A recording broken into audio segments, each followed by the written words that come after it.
Hello, this is Mr. Maximus Film, and this is my album review of Pink Floyd's 1973 Magnum Opus, Dark Side of the Moon. Released in March of that year, 1973, the album after Obscured by Clouds.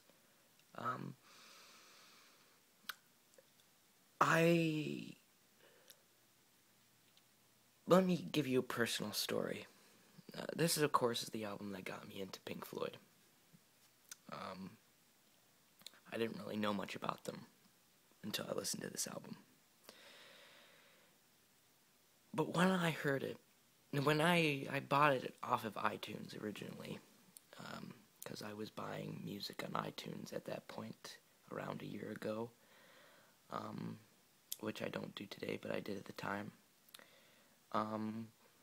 And when I did, I previewed the songs, and they all sounded weird. They all had weird sound effects and synthesizers and clock noises and, a weird gospel lady singing. And for some reason, I bought it. I bought it after I heard the tracks. I think it was going to be some weird waste of money. But that day, the concept of the album was defined for me. Before I bought it, the entire thing, I was usually just buying singleton songs and, being a stereotypical teenager, just buying, songs I liked on iTunes, picking albums away by buying them one by one with songs, which really destroys the album. But after Dark Side of the Moon, I never did that. I only buy albums now, and singles when they're intended to be singles. Dark Side of the Moon defined what a band could do with the album for me. How it flows consistently, how each track flows into one another, how it's a concept, a beautiful concept, but also a dark one. It changed my whole perspective of what artists could do with albums and what the album meant for music. And I just became fascinated with the concept of the album because of this. So that's why Dark Side of the Moon matters for me, and that's why I think Dark Side of the Moon is Pink Floyd's best album for me.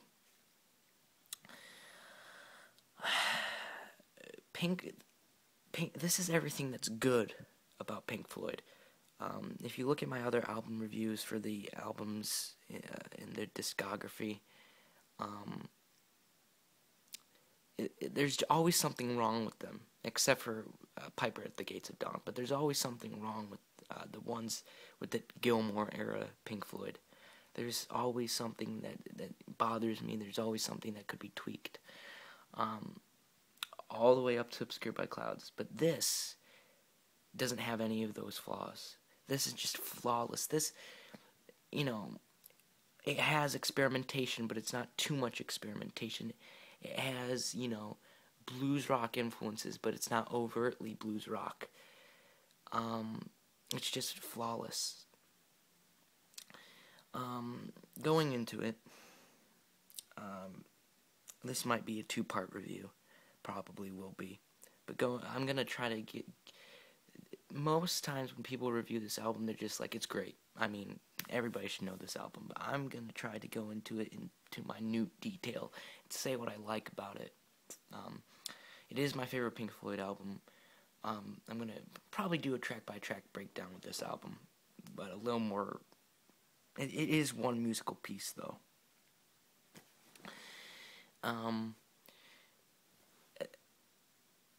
Pink Floyd was experimenting with a lot of more synthesizers on this album, a lot more sound effects like clocks and money, cash register clinks, and just experimenting with a lot of different sounds, sort of musique concrète sort of style, and they wanted to be more professional. with the last couple albums, it was very sort of an unprofessional sort of thing, just kind of gagging around, not really making substantial professional art. And Roger Waters, said, I want to make, and Richard Wright especially put this into, I want to make a professional art piece, which is what this album is. It's art. It's just like a painting. It's one whole piece of art. And so they tried to professionalize and, really concentrate their sound. Took out a lot of the filler that they were doing before with the extended instrumental improvisations. They took that out, basically, on this album. And they experimented, but they didn't experiment so it was unlistenable. They were experimenting with certain sound effects on their other albums, but they really condense it in this album to make it a little more listenable and a little more, professional. And it really pays off. It's a really good album. And another thing that's fantastic about it is not just the professional concentration of it all, it's the fact that Alan Parsons' production is flawless.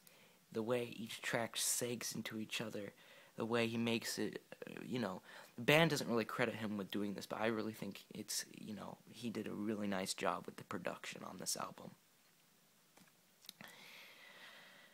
And, the fact that it's a concept. The concept is, of course, insanity and, the pressures of society leading you into insanity.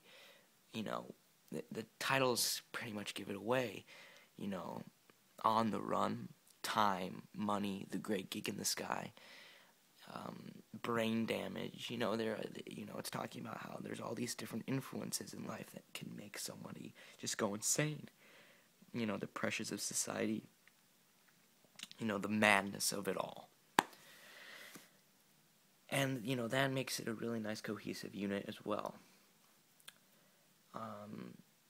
So, going into the songs, it starts out with a piece called Speak to Me, which is, everybody describes it this way, and it's a pretty accurate description. It's sort of a sampling of all the different sound effects and preview of sort of the entire album. Credited to Nick Mason, surprisingly enough, so he must have compiled it. Then it gets into the most beautiful opening song I've ever heard. It's called Breathe. Probably my top 2 favorite songs in this entire album. The album starts right off the bat with these very multi-layered guitars and just blanketed with a slide guitar. And then David Gilmour's double-tracked vocals come in, which he does fantastically on this album.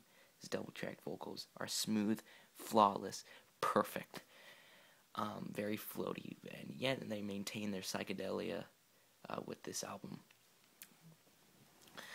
And they just come in, and it's like the point of view of an old man talking to a child about, breathe in the air, don't be afraid to care. Just talking about life in general. It doesn't last that moment of bliss does not last for so long, and I think this is really symbolic because it's just this very blissful sort of thing, talking me about the restrictions of life, but in like a very positive sort of light, and then all of a sudden it abruptly ends and it goes into On the Run, which is this sort of scary synthesizer piece. They were, like I talked about in my recent Obscured by Clouds review, they were experimenting a lot with synthesizers. And this is really the only piece on the album where the synthesizer takes like a main, prominent lead role. On the other songs, it's usually just, used as texture. But on the Run, it takes a lead role. And it took me a while to really understand this song and really appreciate it. Because when I first listened to this, the only problem with this album I had was On the Run, because it was so obscure, it was so out there, it didn't really have a melody. It's this sort of churning, repeating synthesizer pattern, and then it's layered with all these sort of airplane special effects, and these, these screams and these airport flight conductors notes, and then it just reaches its apex, and then the whole thing explodes, And, you know, literally, there's this explosion sound effects, you can hear footsteps running, and it ends. And then there's a long pause with you can hear faint sounds of, you know, the explosion dying out for at least 2 minutes. Really gets you time to think about what's going to happen next. For at least 2 minutes, it pauses, and then you slowly hear clocks coming in, and then BAM! Clocks just explode all around you. Just, you know, chiming clocks, pendulums, everything exploding. And then it quiets down again. And then you hear a pendulum, which is created by Roger Waters and his bass, with muted strings. And you hear this pendulum going back and forth, back and forth. And then the band sort of comes in. It's in the background, you hear the droning of a synthesizer. And Nick Mason plays this very scurry drum pattern with these kind of a sort of a pendulum-y drum pattern. And it's based in that whole opening section of the song Time is it's only about 2 notes, I think, throughout the entire thing. There's a switch between 2 notes throughout that entire section. So it's very simplistic, it's very drony, but it works very well. And then the drums, Nick Mason grabs his normal drumsticks, and then it gets into the song. The actual verse-chorus section of Time, which is sort of this hard rock thing. Really nice guitar, distorted guitar. With the lyrics, of course, being about how time can slip away from you and life goes by very fast. David Gilmour sings the song as well, and Richard Wright comes in the chorus, and the chorus becomes very floaty, and the melodies get a lot more blanketed. I guess that would be the right word to use. And then his guitar solo comes in, and it's very ethereal. It's drenched in reverb, echo effects. It just comes in very slow bending notes. Really nice guitar solo by David Gilmour. Comes back with the verse chorus section again, and then ends with a reprise of Breathe, a little more hard rock sort of version of Breathe. That's the end of Time. And I'm running out of time to, ironically enough, for this video, so I'm going to end it there. This is Mr. Maximus Film. This is part 1 of Pink Floyd, my review of Pink Floyd's Dark Side of the Moon. And I will continue with part 2. Sorry for the abrupt ending, but that's where I'm going to end it. And I will see you guys with the next video.